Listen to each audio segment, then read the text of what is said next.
சின்ன வயசுல அப்பனும் ஆத்தாளும் போட்டி போட்டுக்கிட்டு பாசத்தை கொட்டி வளர்க்கறாங்க. அப்படி வளர்த்த பெத்தவங்களுக்கு பிள்ளைங்க செய்யற கடமை என்ன தெரியுமா? ஏதோ சார கேளுங்க. ஒவ்வொரு தாய்க்கும் வயத்துல குழந்தை இருக்கும்போது வலியாத்தாண்டா இருக்கும்.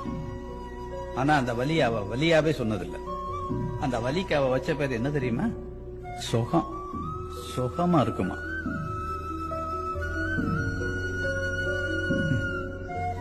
பைத்தியம். பிள்ளைங்களுக்கு எந்த கஷ்டத்தையும் காட்டாம வளர்க்கறோம்.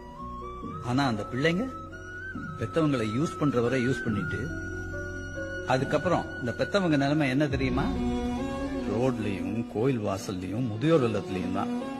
நாங்க உங்களை பாத்துக்கிட்டது மாதிரி நீங்க எங்களை பாத்துக்கிற வேணாம்.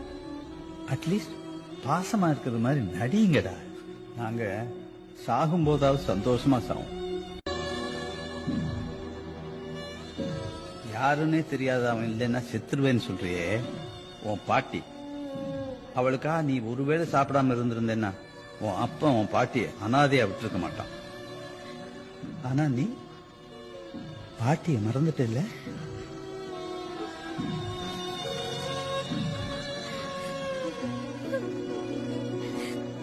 சாரி அம்மா, சாரி, மன்னிச்சிடுங்க.